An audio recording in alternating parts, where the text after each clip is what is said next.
여러분의 건강을 책임지는 건강 튜브. 안녕하세요. 나르샤병원 정형외과 이동기 원장입니다. 나르샤병원은 부산 온천장역 1번 출구에서 도보 5분 거리에 위치한 어깨 및 팔꿈치 관절 중점 병원입니다. 개원 이래로 약 25만 명의 환자를 진료했고 6,000례 이상의 어깨 수술을 성공적으로 시행해서 충분한 경험을 쌓아왔습니다. 팔꿈치 통증을 유발하는 테니스 엘보와 골프 엘보에 대해서 알려드리겠습니다. 테니스 엘보 많이 들어보셨을 텐데요. 의학적으로는 외측 상과염이라고 이야기합니다. 팔꿈치 바깥쪽에 이 외측 상과라는 부분이 있는데요. 거기에 힘줄이 붙어 있습니다. 거기에 힘줄에 염증이 생기거나 아니면 일부 파열이 생겨서 발생하는 질환이라고 할 수 있습니다. 우리가 손목을 이렇게 제끼면 여기 있는 힘줄을 쓰거든요. 그래서 이런 게 누적이 되면서 미세한 손상이 발생을 하면 거기에서 염증이 일어나게 됩니다. 우리가 테니스 선수들이 이렇게 백핸드 스트로크를 이렇게 할 때 이제 손목을 이렇게 꺾어서 이렇게 쓰기 때문에 여기가 자주 다친다 그래서 별명이 테니스 엘보라고 합니다. 자, 물론 테니스 선수들한테만 겪는 건 아니겠죠. 네, 컴퓨터 작업이 많은 사무직, 네, 우리가 이렇게 컴퓨터 할 때 손목이 꺾여서 쓰면은 더 좋지가 않고요. 그 다음에 머리를 자르시는 미용사분들, 그리고 주부들, 손목과 팔꿈치를 자주 사용하면 누구나 흔히 발생할 수 있는 질환이기 때문에 조기 진단 그리고 치료가 매우 중요합니다. 골프 엘보는 의학적으로 내측 상과염이라고 불립니다. 내측 상과에 있는 거기에 힘줄이 하나 붙어 있는데요. 거기에 염증이 생기거나 힘줄에 파열이 생겨서 아픈 질환입니다. 우리가 손목을 이렇게 펴는 게 아니라요, 이렇게 구부리는 동작을 할 때, 그리고 물건을 이렇게 강하게 쥘 때 여기 팔꿈치 안쪽에 있는 힘줄이 손상이 누적이 돼서 발생합니다. 이 증상은 골프 선수들이 이렇게 클럽을 휘두를 때 여기에 자주 일어나는 증상이라고 할 수 있고, 그래서 골프 엘보라는 이름이 붙여졌습니다. 우리가 손목과 팔꿈치를 이렇게 많이 사용하는 직업군, 예를 들면 주부들, 네, 주부들은 다 들어가긴 하는데 주부들, 그리고 요리사, 요리를 할 때 이렇게 이게 자르죠. 칼을 가지고 그때 많이 쓰시고, 악기 연주할 때도 흔히 나타날 수 있습니다. 이 질환도 증상이 심해지기 전에 조기 진단과 치료가 중요합니다. 두 질환의 가장 큰 차이의 포인트는 위치입니다. 네, 테니스 엘보는 당연히 팔꿈치 바깥쪽에 통증이 들 거고요. 그리고 손목을 이렇게 드는 행동을 할 때 발생을 합니다. 반면에 골프 엘보는 팔꿈치 안쪽에 통증이고 손목을 이렇게 구부릴 때 통증을 발생을 합니다. 예를 들면은 우리가 커피잔을 아침에 일어나서 드실 때 아프시다면 테니스 엘보, 세수할 때 아프시다면은 주로 골프 엘보라고 생각하시면 됩니다. 네, 테니스 엘보와 골프 엘보는 주로 손목이나 팔꿈치를 반복적으로 사용하는 것이 원인인데요. 우리가 일상생활에서 손목, 팔꿈치 많이 쓸 수밖에 없죠. 특히 이제 직업적인 거, 그리고 스포츠 요즘에 많이 하시는데 그런 동작들에서 과도한 부하가 누적되면 발생합니다. 일상생활에서 원인을 살펴보면 우리가 스마트폰, 네, 이렇게 장시간 사용하실 때 손목이 이렇게 구부러지거나 이게 펴진 상태, 이제 올린 상태에서 오래 쓰시게 되면 더 부담을 줄 수가 있게 됩니다.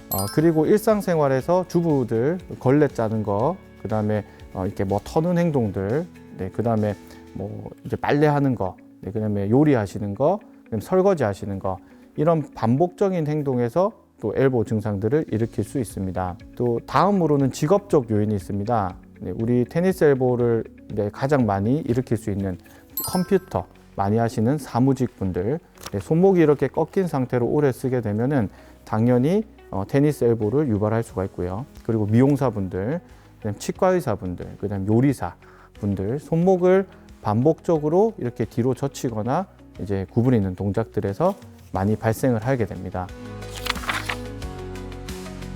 네, 테니스 엘보의 대표적인 증상은 팔꿈치 바깥쪽에서 은은한 통증이 시작되는 건데요.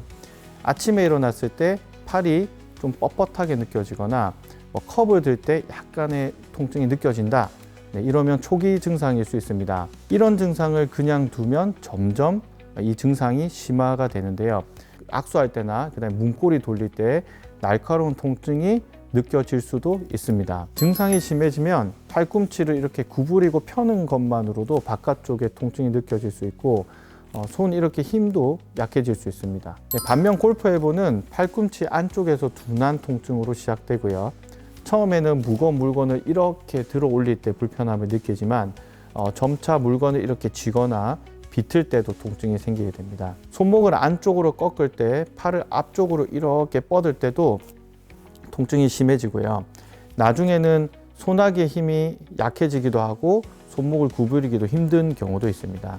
여기서부터 이까지 4번째, 5번째 손가락으로 저리는 증상이 나타나기도 합니다. 테니스 엘보와 골프 엘보는 초기에 가벼운 불편감으로 시작되는 경우들이 많은데 많은 분들이 그냥 지나치는 경우가 상당히 많습니다. 사실 이 시기에 치료하는 것이 가장 좋습니다. 우리가 주목해야 할 조기 증상으로 첫 번째는 통증이 점차 길어지고 강도가 세지는 경우, 둘째, 휴식을 취해도 통증이 잘 가라앉지 않는 경우, 그다음에 세 번째, 통증으로 잠을 잘 못 이루는 경우, 네 번째는 손과 손목 쪽 이쪽으로 감각 이상이나 저림감이 느껴질 때, 이런 증상이 나타난다면 전문의와 상담을 받으시는 게 중요하고요. 빠르게 치료를 시작한다면 회복 기간도 짧고 완전한 회복이 가능해집니다. 환자의 증상을 듣고 신체 검진을 진행하는 것이 첫 단계입니다. 통증 부위를 손으로 눌러서 확인을 하는데요.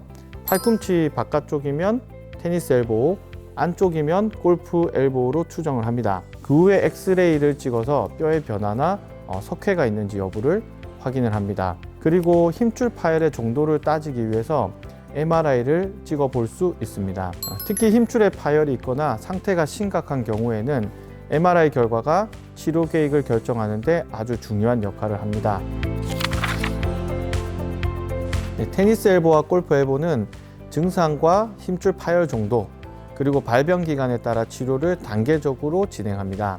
환자의 상태와 생활 습관을 고려해서 맞춤형 치료를 하는 것이 중요한데요. 대부분은 비수술적 치료만으로 효과를 볼 수 있습니다.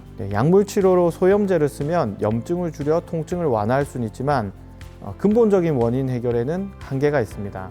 체외 충격파 치료는 우리 파열된 힘줄 부위에 반복적으로 파동 에너지를 이렇게 줘서 혈관을 증식시키는 방법입니다.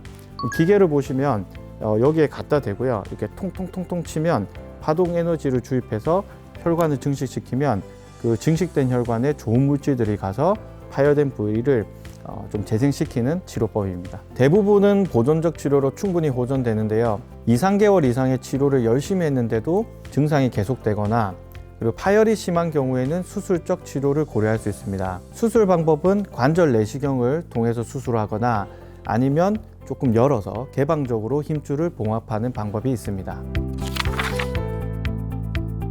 재생치료 주사에는 여러 가지가 있는데요. 각 주사는 손상된 힘줄을 회복시키는 데 초점을 맞추고 있습니다. 첫 번째로 PDRN 주사, 흔히 DNA 주사라고도 하는데요.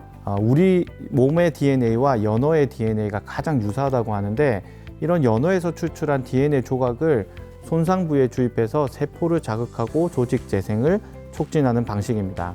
두 번째는 콜라겐 주사입니다. 콜라겐은 힘줄의 주요 재료인데요. 이 콜라겐을 직접 손상된 힘줄에 넣어서 재생에 활용하는 치료법입니다. 세 번째는 프롤로 주사, 증식 치료라고도 합니다. 이 주사는 손상된 부위에 혈관 생성을 유도해서 재생하기 좋은 환경을 만들어 줍니다. 마지막으로 PRP 주사인데요. 이건 환자 본인의 혈액에서 피를 뽑아서 정제를 합니다.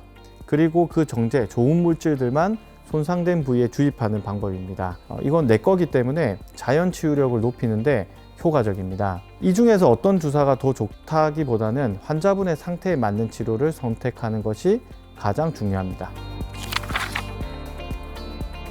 테니스 엘보와 골프 엘보는 주로 30대에서 50대 사이에 많이 발생합니다. 이 연령대는 팔꿈치와 손목을 자주 사용하는 직장인, 운동선수, 요리사 같은 직업군에 속하는 사람들이 많기 때문인데요. 반복적인 동작으로 인해 힘줄에 무리가 가면서 통증이 시작됩니다. 하지만 이 나이에만 국한되지 않고요.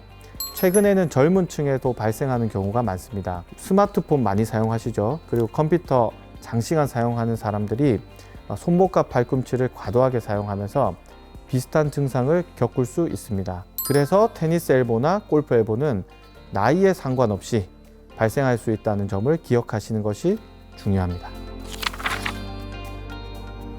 테니스 엘보와 골프 엘보는 자주 재발할 수 있습니다.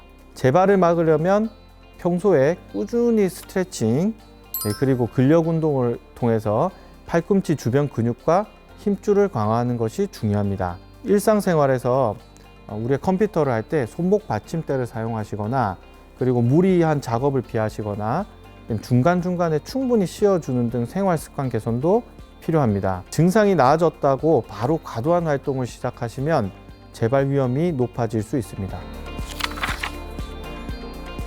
팔꿈치 보호대는 테니스 엘보나 골프 엘보가 있을 때 정말 도움이 됩니다. 이 보호대는 생긴 모양이 신전근이나 굴곡근을 이렇게 눌려줘서 팔꿈치 힘줄에 가해지는 압력을 줄여줍니다. 이렇게 되면 통증 완화에 효과적이고 또 재발을 예방하는 데도 도움이 될 수 있습니다. 물론 치료 일환으로 사용되기도 하고요. 예방 차원에서도 착용하는 게 좋습니다.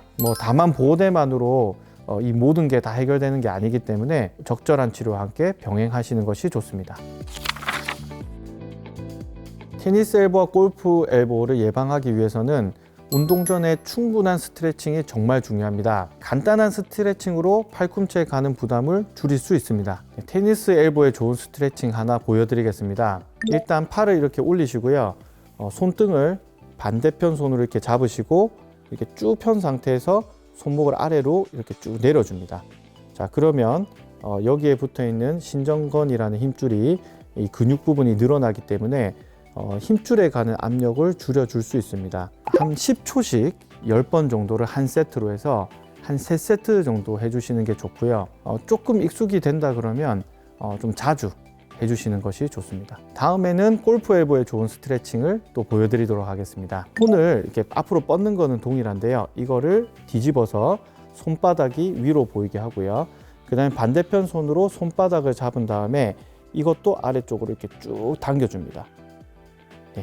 네, 그러면 굴곡건이 붙어 있는 안쪽에 있는 이 힘줄, 이 근육의 길이가 길어지면서 힘줄의 압력이 떨어져서 훨씬 좋은 상태를 만들 수가 있는데요. 10초씩 10번 하는 걸 한 세트로 해서 3세트 정도 해주시면 좋고 익숙되면 좀 자주 해주시는 것이 좋습니다.